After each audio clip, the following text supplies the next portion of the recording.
From our State House studio in Montgomery, I'm Todd Stacy. Welcome to Capitol Journal. There's some breaking news on the issue of redistricting.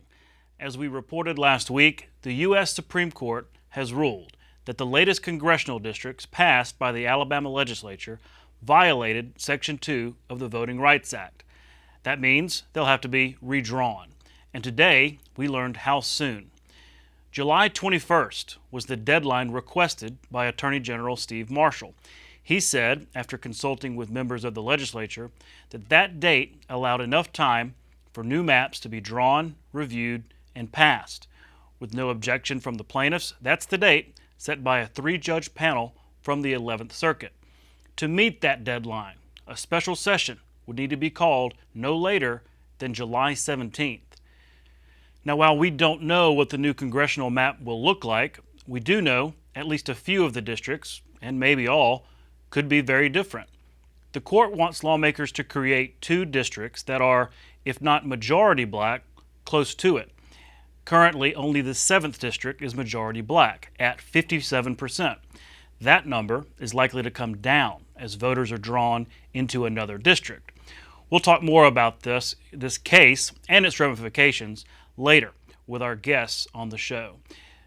Matter of fact, take a look at what's coming up. I'll be joined by Tish Gotell Faulks of the Alabama ACLU and Benard Simelton of the Alabama NAACP to discuss their perspectives as successful plaintiffs in the case.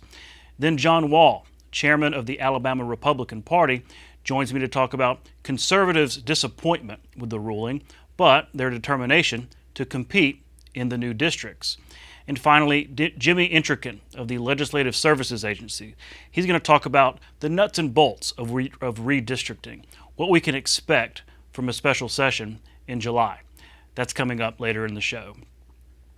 Also topping the news is the issue of medical marijuana. The Alabama Medical Cannabis Commission this week selected 21 companies for licenses for various work in the industry: cultivation, transport, testing, and distribution, plus some licenses for the whole process from seed to sale. But then, today, the commission met again and halted indefinitely those licenses from going forward. Commissioners said staff had raised concerns about whether or not the applications had been properly graded. The commission partnered with the University of South Alabama to review the applications. In its meeting today, commissioners spoke about potential inconsistencies in the scoring data during application review.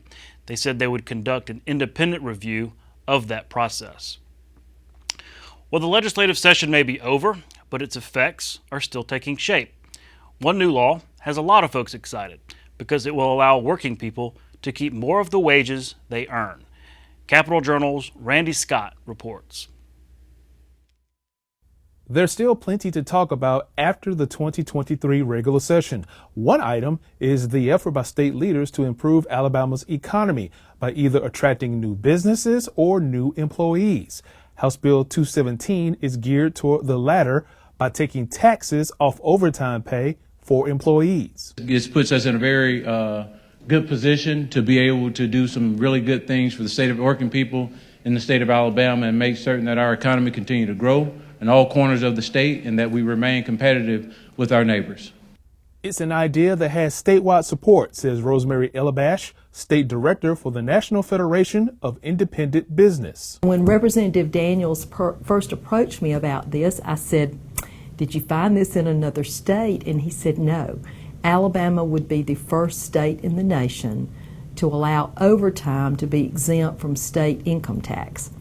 Lawmakers came up with a goal for the 2023 regular session to improve Alabama's economy by improving its business climate. They developed ideas including the governor's game plan package of bills and other measures such as House Bill 217, which will cut taxes on overtime pay in the state, making it unique throughout the country, and Alabama is taking the lead on.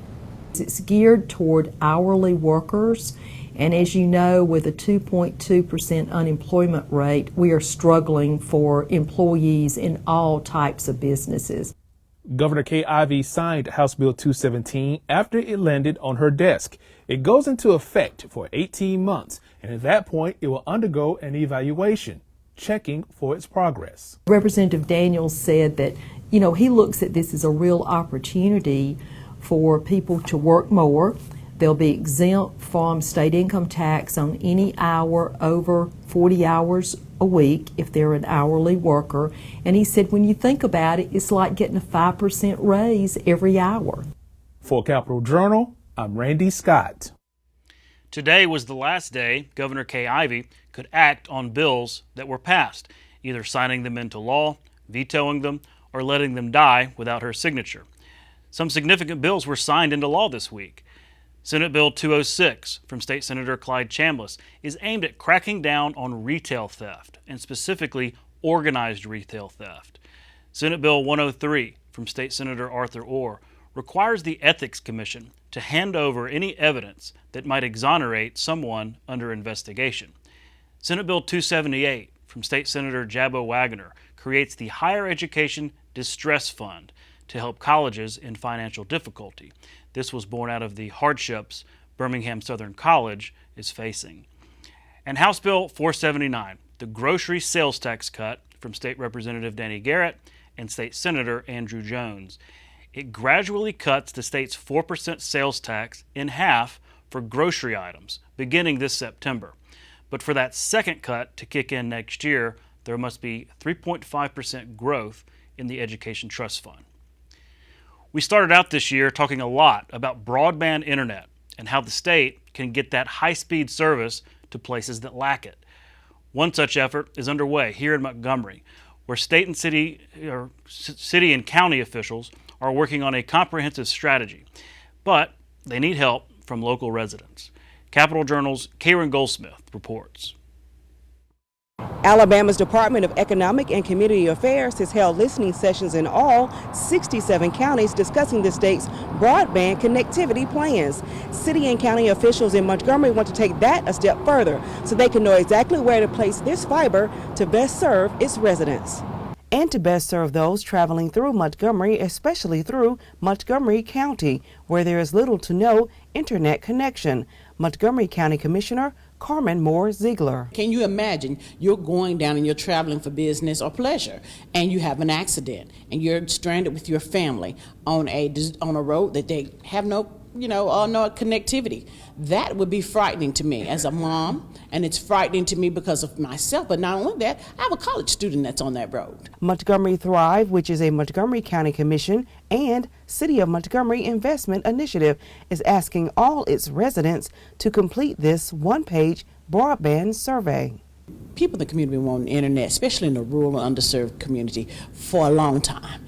And it's time that we do it. So step one is to make sure we get feedback from them and understand where they want us to go with this. Jack Madam with Design 9 Incorporated, a telecommunications company, will conduct Montgomery's survey. They've completed more than 300 of them. We know pretty much the broadband conditions around the country. We've also built and managed networks, so we've got a pretty good idea on the costs and the difficulties in doing that too. He says the results will also help officials better know how much money to request from state and federal funding sources, adding, even an "I don't know" answer is still a valid response because broadband is now considered the new utility, a necessity. People in the 1920s thought that everyone having electricity was a fairy tale, that would never happen. And because the federal government in the Roosevelt administration got involved in funding expansion of electricity to rural areas, now every building pretty much in the United States has electricity. And we think that'll happen with fiber also in the future. The survey can be found in English at tinyurl.com/Montgomery AL Broadband and in Spanish at tinyurl.com/Montgomery AL Broadband-ES. For Capital Journal, I'm Karen Goldsmith. Turning now to Washington, U.S. Senator Tommy Tuberville is pushing a legislative package aimed at lowering the cost of higher education. One bill, the GOAL Act, looks specifically at graduate programs and would cap federal loans for graduate degrees as a way to fight rising tuition. He said student debt is a real problem that requires more than just bailouts. Today we're here to say enough's enough.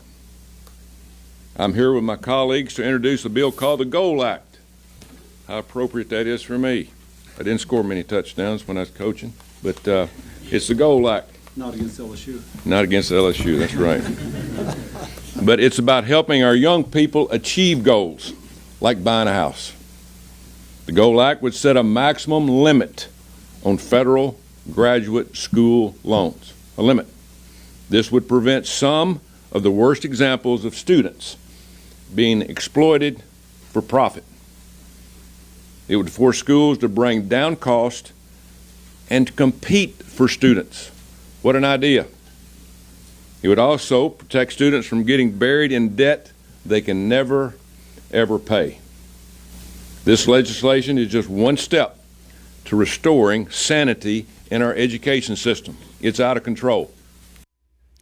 This week, Tuberville, Senator Katie Britt, and the whole congressional delegation got a visit from some familiar faces. As part of the Southeastern Conference's trip to Washington, the coaches, presidents, and athletic directors from Auburn University and the University of Alabama met with members of the delegation there on Capitol Hill.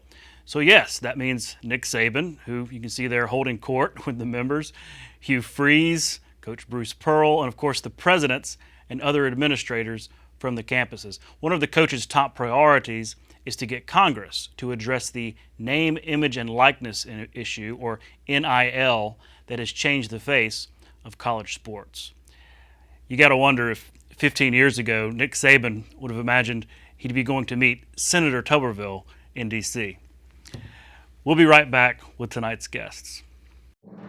You can watch past episodes of Capital Journal online at video.aptv.org. Capital Journal episodes are also available on APTV's free mobile app. You can also connect with Capital Journal and link to past episodes on Capital Journal's Facebook page. And you can listen to past episodes of Capital Journal when you're driving or on the go with Capital Journal podcasts.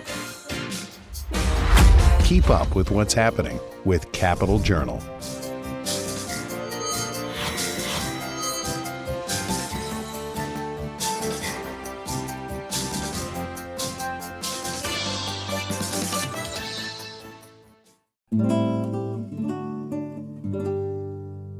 Montgomery native Percy L. Julian was an internationally acclaimed chemist. The third African American to receive a PhD in chemistry, he specialized in the chemistry of natural products and their synthesis in the laboratory. This technology is very important in medicines, food products, paints, and firefighting foams, among other things. Julian received many awards, including election to the National Academy of Sciences and the National Inventors Hall of Fame. Joining me next are Tish Gotell Faulks of the ACLU of Alabama and Benard Simelton of the NAACP of Alabama. Thanks for coming on the show. Thank you for having us. We're obviously talking about redistricting after this monumental court ruling last week. Monumental might not even quite capture the moment. It was, I called it, in some writing I did, a political atom bomb. We're just now feeling the fallout. So I wanted to first kind of get y'all's general reaction. Benard, I'll start with you. When you heard this ruling come down, when you saw some of the opinions, were you surprised? What were your thoughts? Well, first of all, I was very elated that the decision came down in our favor. Before then, there was some concern back and forth whether we would get a favorable ruling from the Supreme Court. But I always believe, because I was there when the arguments were made, I believe that it's a justice rule based on the evidence that was presented and the law and the Constitution, then we were, in to win. But lately, there have been some rulings that, led me to believe that they may be moving kind of away from that. But when I heard the ruling, I was just flabbergasted. I was elated. I was overjoyed and pleased with the ruling of the Supreme Court. Well, Tish, walk us through some of those legal arguments. What were the decisive legal arguments that made this 5-4 ruling with Chief Justice Roberts and Justice Kavanaugh joining the liberals on the court? And, that doesn't happen all that often. It does not. But one of the things that we knew was that clearly established federal law supported the preliminary injunction that we won at the 3-panel district court level. What the state wanted to put forward was a revolutionary new approach to applying Section 2's tests. They wanted to behave as though there has never been a concern about racial discrimination for voting in Alabama. And what they put forward as a proposal for a new test for Section 2 compliance would have gutted the benefits, the entire underlying purpose for the Voting Rights Act, which was to remediate a history of racial discrimination in voting. Mm-hmm. Are you saying they were asking for too much from even this conservative court? They absolutely were. And I think based on the facts, the clearly established federal law, and the very careful consideration of the 3-judge panel, anyone on the court who is interested in procedure and stare decisis would have come out as this court did. Mm-hmm. Well, let's talk about the effects of it, because you have these terms, packing versus cracking, and this has all to do with the 7th District, and essentially what they're saying is the lawmakers, those that have drawn this district, have packed too many black voters into this one district, diluting their influence, their voting influence in other districts. So presumably that is going to be remedied with different districts that have better equity. But my question comes into, when you go too far the other way, don't you get into cracking territory where you are splitting up black voters, and spreading them out too thin so that they don't have enough voting influence? Do you understand what I'm saying? Is there a concern there? Well, I mean, certainly there is, but what we want are districts that have a majority black population, and based on the population in the state of Alabama, with 28% of the African American being of the population being black, there should be an opportunity to have two predominantly or two majority black districts in the state without it being gerrymandered. And I think when you look at the maps that will be presented to the court, they will agree that yes, these are great maps that will provide the majority districts that we're seeking. And certainly it will take some of the black voting age population out of Representative Sewell district, but it will give opportunity for blacks in Alabama to have more cohesive voting power, essentially by sending two black congressional leaders to Congress. I want to ask you, Tish, about one thing in Chief Justice Roberts' ruling. He talked about race conscious versus race motivated. He's talking about you can when you're approaching redistricting, which the legislature had been arguing, look, we were trying to be race neutral, and you're telling us you have to be. No, race does play into account here. Roberts said you can be race conscious when coming up with these maps, drawing these lines, without having to be race motivated. What do you think he meant by that? And is that it's almost like a new theme introduced into this conversation? Well, I interpret Chief Justice Roberts' words as recognizing that there are a lot of things that go into where people choose to live across the country, and specifically here in Alabama. There are parts of Alabama that have a very low black population, and there are parts of Alabama that are very densely populated by the African American community. What Chief Justice Roberts recognized was that there is historical relevance to that phenomenon. And while he recognizes that there is an issue, a concern with focusing in on race, making it the decisive factor in how things are done, he also recognizes that we need to be affirming about the problem of racism historically within the state of Alabama and within American society and how we move forward. Ignoring that history is dangerous. And Chief Justice Roberts recognizes that we need to be conscientious about it. And in fact, before these maps were adopted, part of what Representative England asked of the Reapportionment Committee was whether they had done any investigation into racial polarization, whether they had done anything evaluating how tightly they were packing black voters into any particular district, or artificially dividing black voters in particular districts. What we know from that initial committee hearing was that the state did not do that procedural evaluation because they wanted to ignore race completely. Yeah, it was in their rules, right? It was in their guidelines that we're not going to, and that's why they were saying, the lawmakers, that, they did 1 million drawings of maps without regard for race and couldn't come up with one, with two that were, but once you did apply race, it was easy, right? And maybe that gets, and you got on a good point there, because going forward, obviously in a state like Alabama, you brought up the whole voting propensity kind of thing. That seemed to be really decisive in this ruling, whereas black voters, 90% vote for a black candidate. Only about 15% of white voters vote for a black candidate. That seemed to really keep hearing those statistics come back up. Well, I would imagine those are similar statistics to other southern states, right? Other former pre-clearance states, let's call it that. And so I'm curious if this is now going to kind of create a new standard.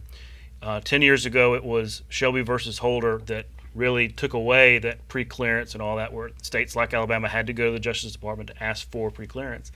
Does this create almost another form of that, at least as it pertains to redistricting? Because, because of that racial breakdown in voting, it seems to me that anytime another state draws its maps, you're probably going to be in the same boat. So is it almost like a backdoor to reestablish parts of Shelby Holder, Benard? Yes, I mean, I think anytime, especially states in the South, because of past history and because of current voting patterns, as you clearly pointed out, whites tend to vote for white candidates, black tend to vote for black candidates. Now, when you look at the voting pattern, you must take into consideration race when you're drawing up district, because in order for me to be represented in Congress, I need to be able to elect a person of my choice. And if I'm, especially if I'm in a majority black area, I need to be able to elect a person of my choice.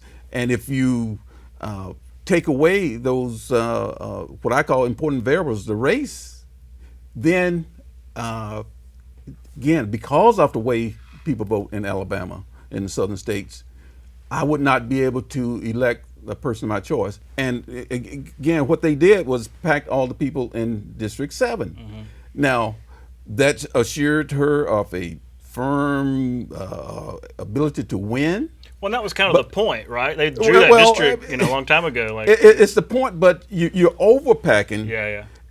But those people who are not in District 7, who deserve to be represented, then and could be represented by a person of their choice, because they packed them all in there. They didn't have an opportunity to vote for a person of their choice because everybody was packed into this District 7. And the other was too spread out, where they could not form a cohesive election majority to elect a person of their choice. So I think you're going to see, again, on these new maps, where those people, or some, are taken out of District 7 and put into another district, which, I won't say what that district may be, but, another district where blacks are able to form a majority and to elect a person of their choice. Mm-hmm. Is this maybe, I guess you're getting at a good point, like, is this maybe an evolution of jurisprudence as it comes to the Voting Rights Act, in that, all right, late 80s, early 90s, we're going to create this district to ensure, for the first time in a long time, since Reconstruction, that there's going to be at least one Right. black representative. Everybody thought that was great progress. Yeah. Well, that was 30 years ago. And so here it is now. So is it an evolution maybe of jurisprudence as it pertains to the Voting Rights Act, that now it's like, no, that's not enough. You really have to do what the law says. Well, I think that what the court is evolving to is a goal for the United States and for the Deep South.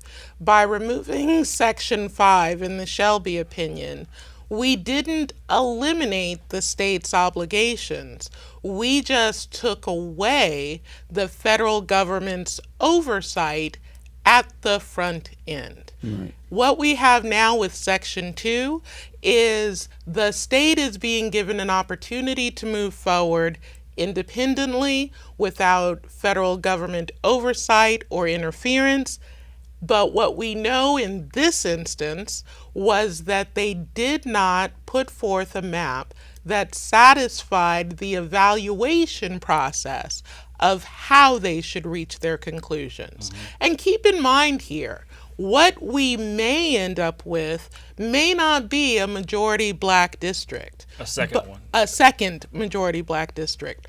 But what the court recognizes the people of Alabama may decide to do is, within this new district and its construction, we may see a coalition of black voters and other voters, or of voters who agree on some other platform that has nothing to do with race, that will allow them to elect candidates of choice to put forward their policy preferences. Mm-hmm.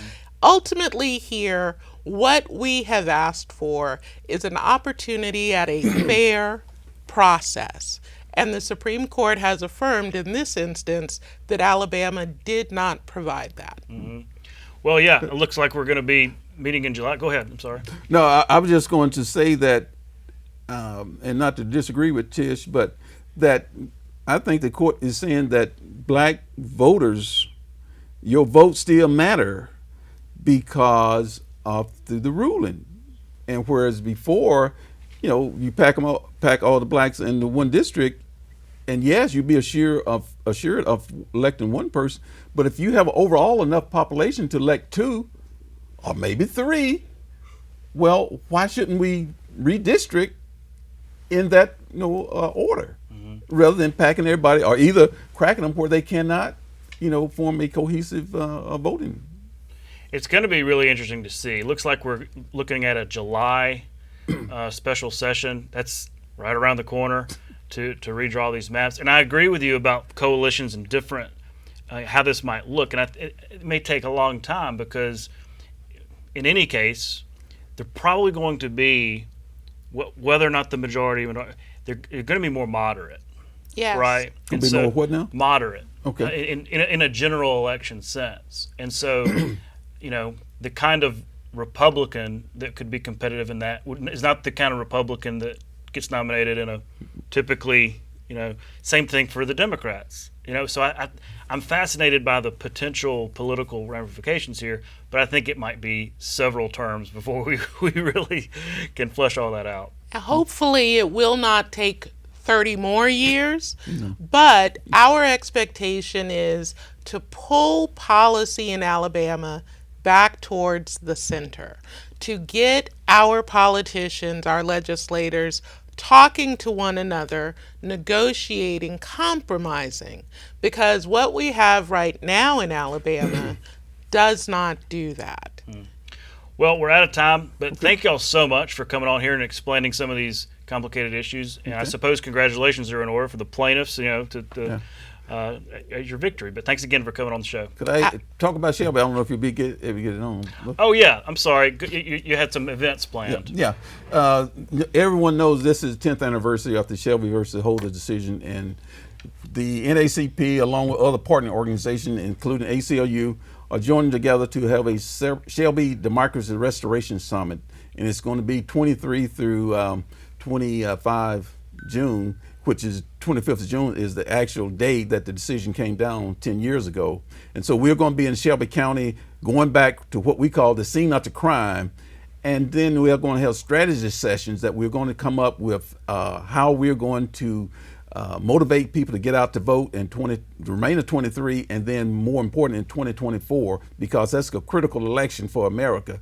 And we want every voter to know that their vote is important and to make sure that they are preparing to get out to the polls. So we're going to educate people and get them motivated and get them to the polls in 2024. Sounds good. Well, thanks again for your time, and we'll look forward to seeing you next time. Absolutely. Thank you. We'll be right back. You can watch past episodes of Capitol Journal online anytime at Alabama Public Television's website, aptv.org. Click on the Online Video tab on the main page. You can also connect with Capitol Journal and link to past episodes on Capitol Journal's Facebook page. Alabama-born and educated Hazel Brannon Smith owned and edited 4 Mississippi weekly newspapers during the 1950s and 60s. She spoke out against racial violence and intimidation and in support of the law and freedom of speech. In 1964, Smith received the Pulitzer Prize, becoming the first woman to receive the prize for editorial writing. The Pulitzer Committee acknowledged her steadfast adherence to her editorial duties in the face of great pressure and opposition. You're watching Alabama Public Television.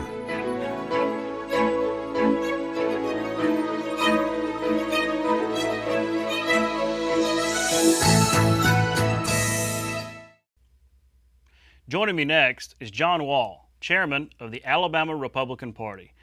Mr. Chairman, thanks for coming on Capitol Journal. Oh, no, always great to be on the show and get a chance to talk to the people of Alabama. Well, we're talking a lot about redistricting this week. And of course, we don't know what those maps are going to look like. We just know that because of the Supreme Court's ruling, the Supreme Court last week ruling that Alabama's most recently passed congressional districts, passed back in 2021, are in violation of the Voting Rights Act. That was what a majority of the court said. So they'll go back to the drawing board. We'll wait and see what those maps end up looking like.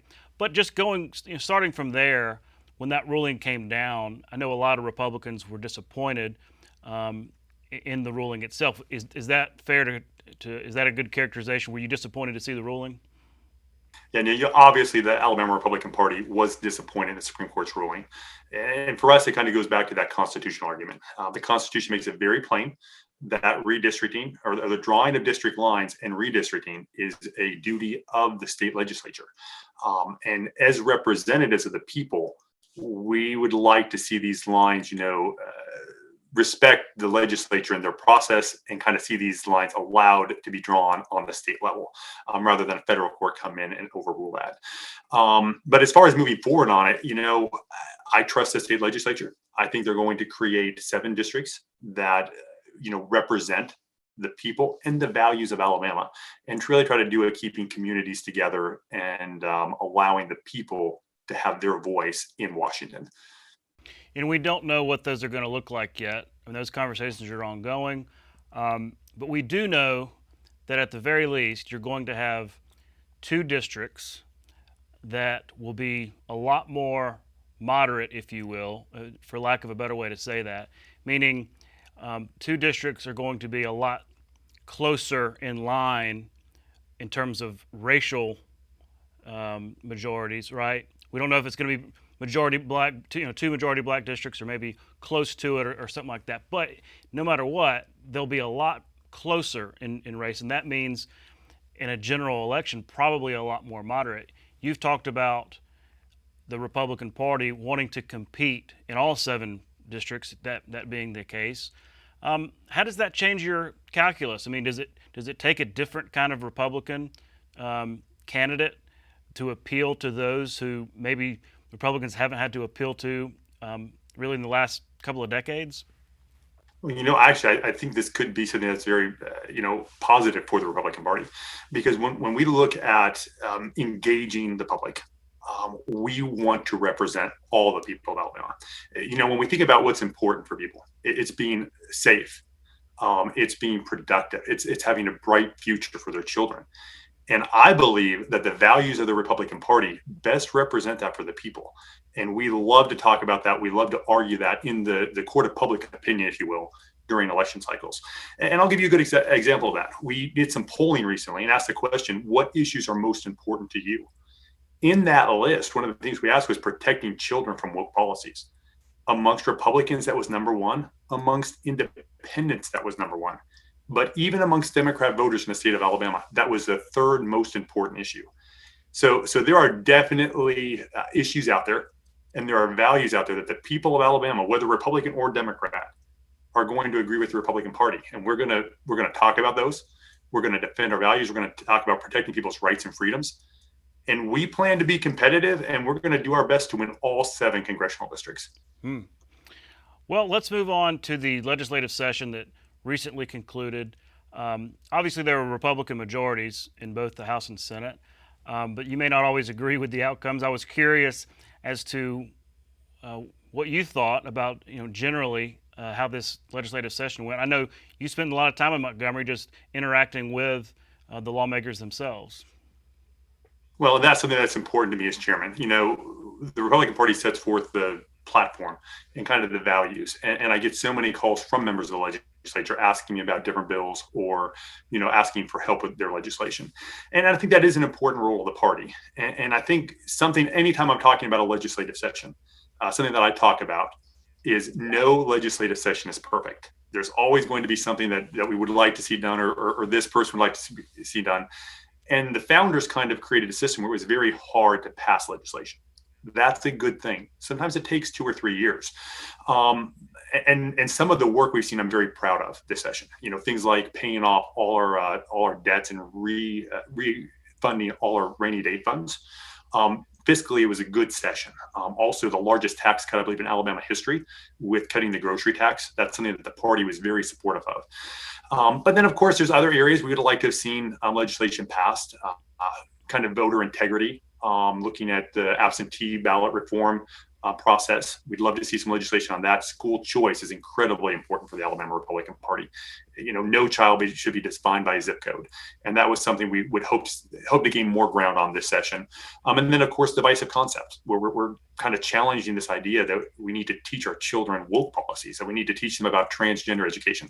That's something that should be left up to parents. Let parents teach some of these divisive concepts. So we're very supportive of that bill. Not everything got across the finish line, but there's always next session. That's the wonderful thing about legislation. Good legislation usually does get passed. Sometimes it just takes a while. That's very true. And that's the point I make on the show often is that, take something like the PRICE Act, like you mentioned, the school choice voucher thing. It's a relatively new concept. It's not a new concept, it's pretty new legislation, pretty serious legislation. And so I wasn't surprised that it may take a couple of years. And on that issue specifically, I know that there have been, a lot of Republicans supportive over the years. Do you see that momentum growing in terms of your rank and file Republican voters, the base, really pressing the legislature on this issue? Is it going to be kind of a groundswell? I definitely think so. This over the last few years, this issue has becoming more and more important to voters. Not just to the party base, but actually to the voters of Alabama, whether that's Republicans or Democrats. We're seeing this overarching idea of school choice being incredibly popular, especially with minority voters. So it's something that I think it is definitely becoming more popular. It's something we're going to see, coming back, both from a party perspective, but also from the voters' perspective. And I think something we'll really see highlight that is the presidential campaign, where we're going to see a lot of, the presidential candidates talking about parental rights, school choice, and how to get parents back more involved in the education process for their children. Well, speaking of the presidential campaign, you've got a big guest coming into the state of Alabama as a guest at your I guess it's the summer dinner, right, on August 4th. Tell us about it. Yeah, no, absolutely. Well, the Republican Party is excited to have President Donald J. Trump keynoting our summer dinner, August 4th. And this continues kind of a trend for us of bringing in the biggest names in conservative politics, whether that was Kristi Noem, Ron DeSantis this spring, or even Donald Trump himself back in 2021 at the Coleman Trump rally. So it's important for me that we really help Alabama get the credit it deserves and highlight Alabama nationally. We're a Super Tuesday state. I believe Alabama represents a lot of voters across the country. We're kind of that red state that represents the Republican primary. So I want to see Alabama become kind of a bellwether state where we see all these national figures kind of wanting to come here, wanting to meet the people of Alabama and get a chance for Alabama to meet them. So I'm very excited about the trend of where we're going with this and having Donald Trump, the front runner for the Republican nomination, here in Alabama this August. Mm-hmm.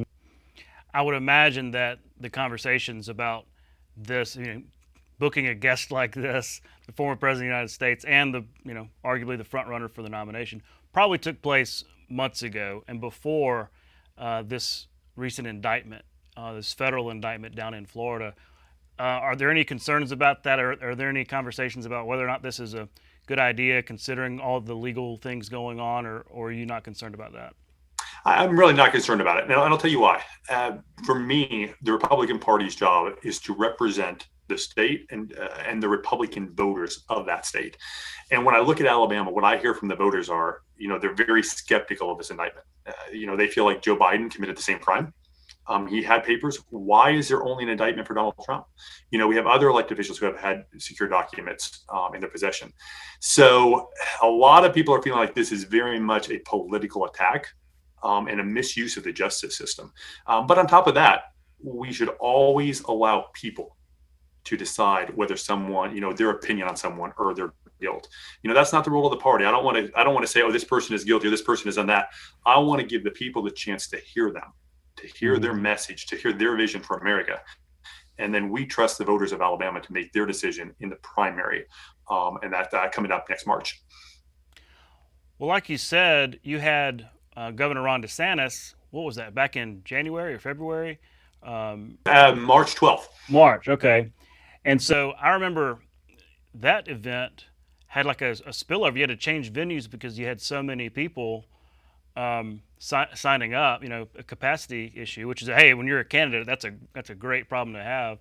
So I'm curious now that these two have really been kind of competing, if Trump's going to try to have the same kind of problem, because I don't know if there's a bigger venue in Montgomery than the Renaissance. I don't think there is. We can see 2,400 guests at tables, and I'm going to be honest with you, we expect to sell out. In fact, I would encourage anyone interested to get your tickets quickly because this looks like it's going to be a sellout crowd. Mm-hmm. Do you expect there to be, I was watching some of the coverage the other day, they have this live coverage of all the, I guess arraignment and all this, and it's just this circus down there in Miami. Thousands of people show up. And that tends to happen a lot of places where the former president goes. Are you expecting big, not just attendees, but do you expect or anticipate crowds showing up and, for and against, because it's people protesting him and it's people supporting him. It tends to happen wherever he goes. Yeah, that's something that we have to expect. And like you said, both protesters, but also then both fans of the former president. So I think that's something we're definitely going to be mindful of. And I would actually expect it. To what level, we'll probably get a better idea of that over the next few weeks, watching other events he does and kind of take a gauge off of those for what we need to be ready for. Mm-hmm. Well, it's going to be interesting. Montgomery, August 4th, former President Trump here speaking to the Alabama Republican Party. Well, Mr. Chairman, thanks so much for your time, and we look forward to seeing you then. Oh, no, always good to be on the show, and appreciate you, and look forward to being back soon. Okay. We'll be right back. You can watch past episodes of Capital Journal online at video.aptv.org. Capital Journal episodes are also available on APTV's free mobile app. You can also connect with Capital Journal and link to past episodes on Capital Journal's Facebook page. And you can listen to past episodes of Capital Journal when you're driving or on the go with Capital Journal podcasts. Keep up with what's happening with Capital Journal.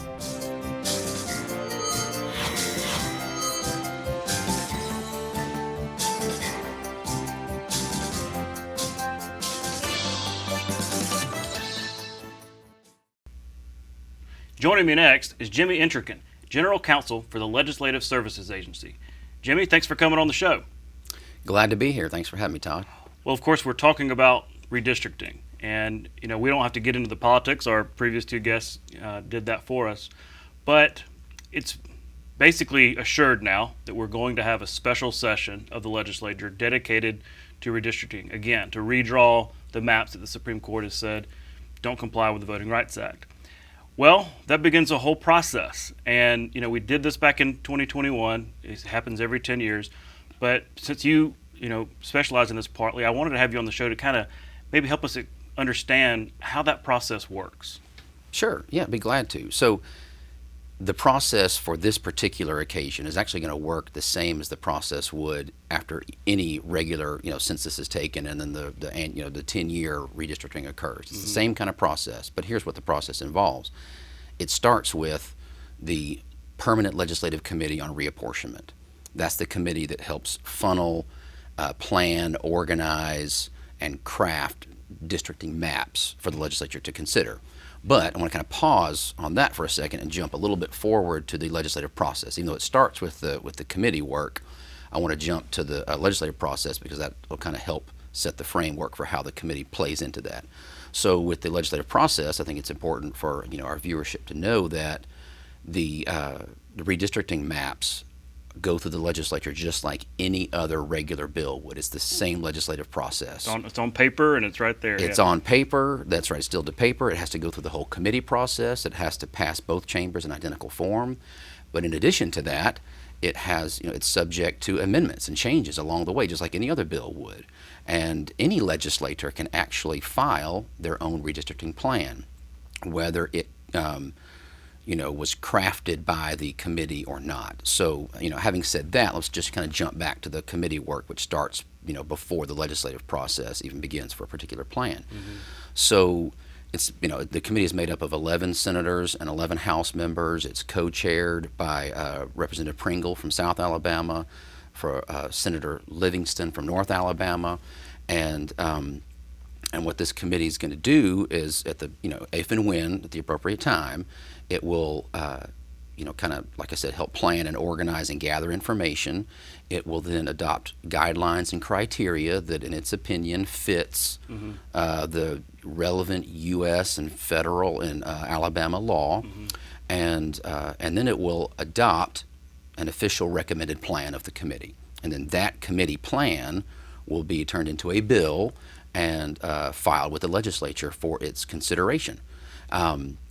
So, at that point, like I said, the other things kind of kick in. Yeah. I will say that the legislature is not actually bound to adopt the plan of the committee, but the committee still exerts a lot of influence because the legislature has always given great deference to the committee's plan, but it's not bound by it. And I wanted to say that there is still a requirement that any plan about 10 days prior to introduction to the legislature must still be submitted to the committee for its review, and any amendment to any bill or plan that the legislature is currently considering has to be drafted by this reapportionment committee. And there's good reason for that. It's designed because these plans are highly convoluted. There's a lot of data. You change one area and it may or may not impact the entire rest of the state. So it kind of helps focus the energy and attention and helps to ensure plan accuracy, by going through this plan. I wanted to get into that because you talk about legislation, you talk about, the different committees and everything, but at some level, somebody's got to be there with the computer or whatever, drawing the district line. Like you said, one little change can affect, has a rippling effect. So how does that work? I mean, is there a computer somewhere? Is there a program where you actually are physically moving the district lines around, and how does that work? That's right. So the committee has that system set up to where the committee itself can make those changes. That doesn't mean that anybody else can't make those changes. It's just like any other kind of software program, really, because the plans, as you mentioned earlier, are actually described on paper, right? There's a physical map, right, that kind of goes with it. But those maps are drawn by computer programs, especially when you're considering all the data that these plans are considering. Oh, right? yeah. I mean, because you're talking about like little blocks of land, basically. Right. Census tracts and population data within that, racial data, demographic, or all kinds of various demographic data. So yes, there's computer programs, and it can be purchased by anybody. Use the right program, and you can kind of draw your own map with those tools. And in fact, the Reapportionment Committee has a tab on the legislature's website where people can go to and click on it. It has all kinds of information, including the right formats to submit a plan, through. And any questions about somebody wanting to draw a plan, which is exactly how you described. You click on different buttons to kind of see what the plan would look like if a certain area of land were put in District 1 or District 2, for instance. And so anyway, yeah, there's a lot of great resources available for that, but that's exactly right. Somebody's literally sitting there drawing the maps out, and it translates to paper and into a bill form. Right. Oh, we can look forward to those being read at length by the computer. That's right. Yeah, well, I'm thinking back to, I guess it was 2001. I was an intern here at the State House, and that's the first thing that I remember them doing was reapportionment. But it wasn't just one map, right? So like you had the committee map. You also had House Democrats had a map, Joe Reed had a map, and so it wasn't just one plan. And so do you think that's what we can expect? Because in 2021, there were other proposals submitted and everything. So even when they get to the floor, you could see multiple competing maps, right? That's exactly right. Whether there starts with multiple maps in this particular case, or whether there's just multiple amendments to a map that's introduced by the legislature might be a more likely possibility given the potential shorter time frame for which that's going to occur. And you're exactly right. There will most likely be multiple plans, or at least amendments to plans, but eventually a majority is going to coalesce around one particular plan that's going to rise to the top, pass both chambers, and upon approval by the governor will become the law of the land, right? Unless other subsequent court battles take over and require further changes. Yeah, I guess you can pretty much count on that. But it's going to be interesting. I mean, here we are again in redistricting, and it's going to be fun to watch. Of course, you and your office maybe thought you were going to get a little bit of a breather after this session. Here we're coming right back. Who knows when it's going to be called? But talk about that. I mean, we've all kind of talked about how this was a busier than normal session, especially if you go back to the special at the very beginning, go back to the organizational. It's just been a very busy several months. So for you and Legislative Services Agency, y'all are always behind the scenes. You're working on every single bill. Y'all have your hands on that. Has it been a challenge for the staff to just kind of work through this monster session? It really has felt like one really, really long session, right? Going back to January, and especially dealing with a new voting system and document system that all the chambers and LSA has had to work through. There have been challenges, right? But for the most part, it comes down to having a good team, right? Having a good team of people that were willing to stay late, willing to, take on new roles and responsibilities and help provide extra communication to other legislative staff and to legislators, letting them know kind of what's going on and providing them with the resources that they need. And as far as this particular session, the Reapportionment Committee, I would say, probably handles the biggest load of a legislative staff load.